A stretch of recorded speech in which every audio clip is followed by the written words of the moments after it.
everyone. So today I want to talk to you about taking advantage of the therapeutic process. So have you ever wondered what that actually means?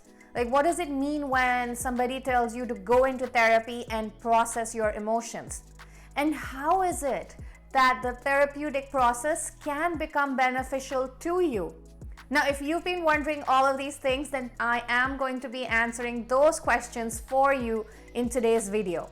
And if we haven't met before, my name is Megha Mathur and I welcome you to my channel, Let's Talk Mental Health to live your best life. So let's begin. So in order to understand what therapeutic process means, let's go down to the basic and understand what a process means. Process means, taking a few steps and operations to bring about certain change. Now, if I put therapeutic in front of this word process, it basically means going down into the deeper, darker feelings to bring about that necessary change in your life by doing certain things that bring about that change. All right, now let's begin with understanding how, as humans, we are always processing everything around us. Now, have you ever realized that when you're narrating something from your own life, it comes out in a story form, and you are the main protagonist of that story? You are narrating it with all of its emotions, thoughts, feelings, whatever was associated with that event, everything has resurfaced and you narrate it to this other person. Because let's face it, if we're just talking about facts from our own life, who's going to be interested in listening to us? Now, what happens if your stimuli is now of a shock response or a trauma response? What happens when something takes you into this loop of negativity? Two things can happen.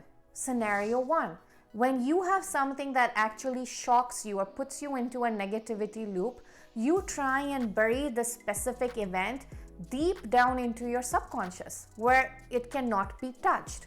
Now, something happens that makes you remember that specific memory again. Everything associated with that specific memory resurfaces.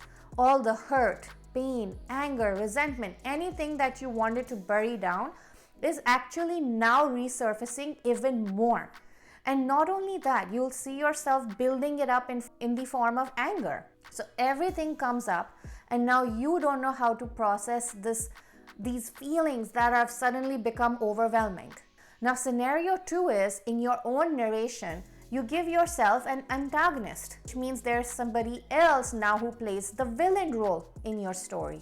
And this is where it becomes important, because now you're transferring everything that you held on with the specific memory onto somebody else. So both these scenarios require you to understand why are these emotions happening. And this is why processing in therapy becomes important.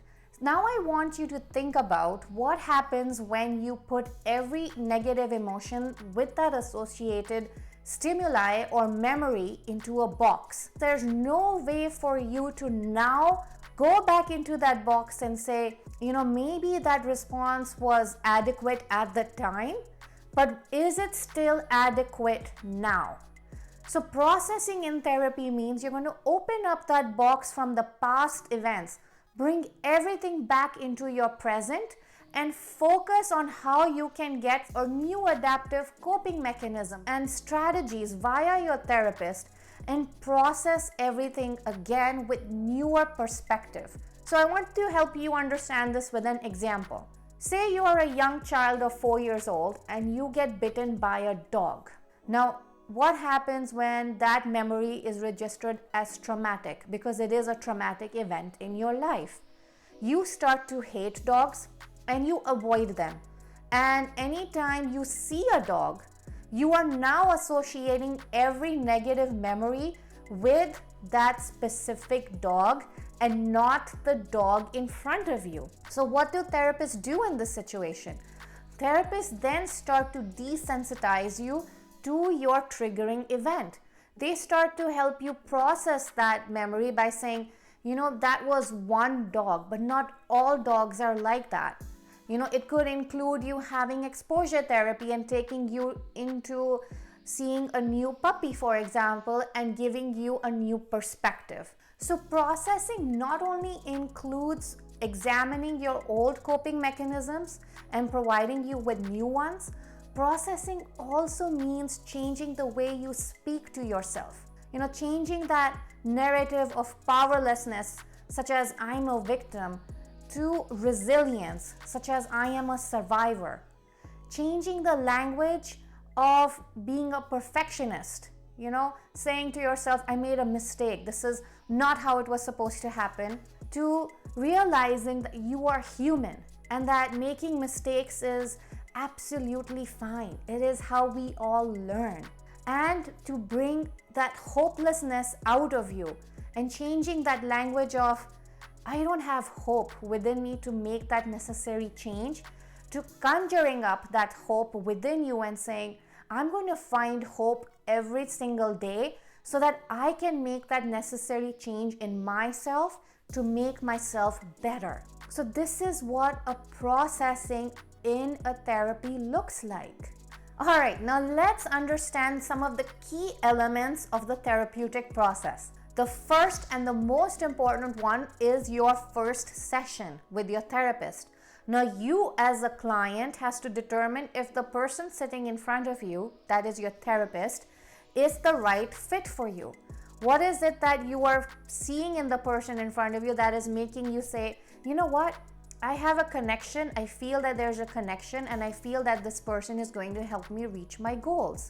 And that is what you need from the get-go in the first session. Do you think that your therapist is challenging you enough? And that will be evident when your therapist asks that relevant question that makes you think, I need to process this, and this is absolutely right. How did this therapist know?